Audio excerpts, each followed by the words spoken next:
It's interesting that as I was sharing my experience with the founders, owners, and CEOs, some additional insights came to me.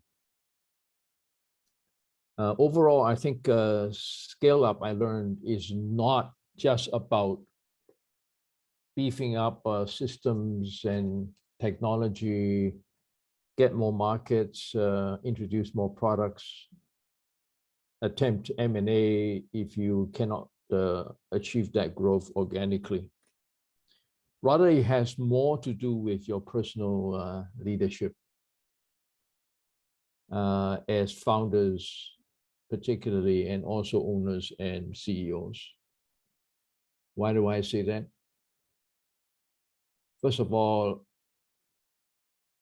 it will only take you to be able to get at the real purpose of the business and answer the question truthfully, why is the world a better place as a result of you doing this?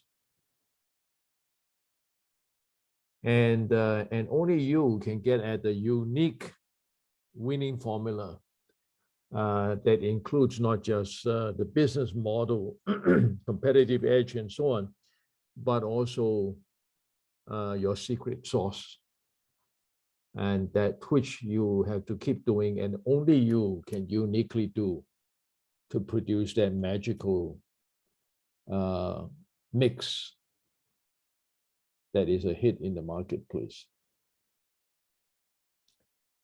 And when you have that, and you are putting it into daily action, behaviors, words, and deeds, you will be able to inspire people, immediate core leaders and stakeholders, but also beyond, for them to get at running the operations that much more reliably, repeatably, and also for the growth, and to go the extra mile, because this feels like and is in fact an extra job altogether. And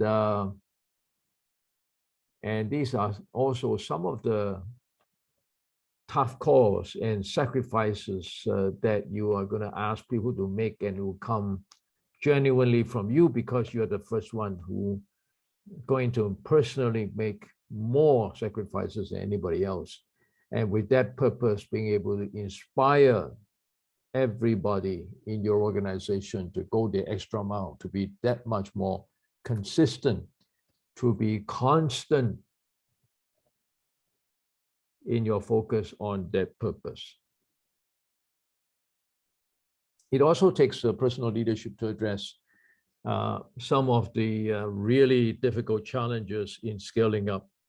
Like, for example, not just the initial success formula, and as you systematize and shed some of those things that you used to do to others, that you'll be able to find ways to refresh that success formula and recycle that bandwidth and capacity that you have allocated to those into new areas that are demanded of you and required of you to grow.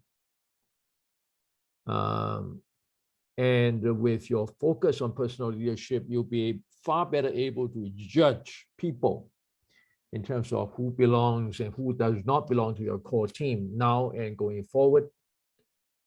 With whom should you partner in doing business? People that you can trust to go the distance with. Requires a lot of judgment. And as we discussed, and judgment comes down to not just the analytical and the rational aspects, but also the emotional aspects of judging the characters and the fit and ultimately the inner being of those human beings that are partners, core leaders, and potentially even suppliers and customers.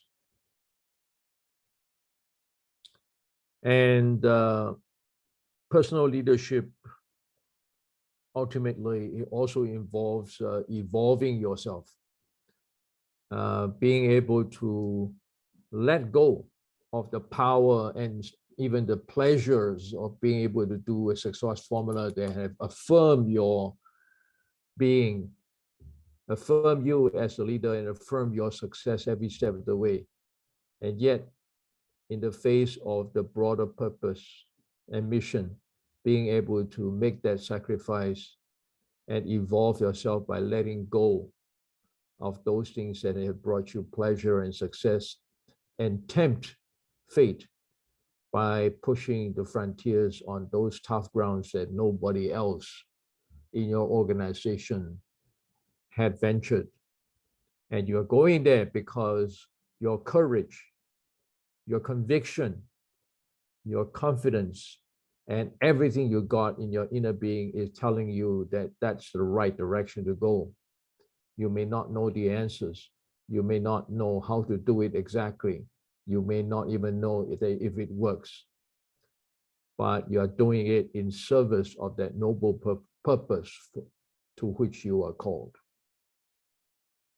And therefore, a lot of the business issues, organizational issues, people issues that high growth, scaling up companies, founders, owners, and CEOs are asking me, the beginning of answers almost always invariably begin with looking at your own personal leadership. And that is what I took away from this run of the scaling up.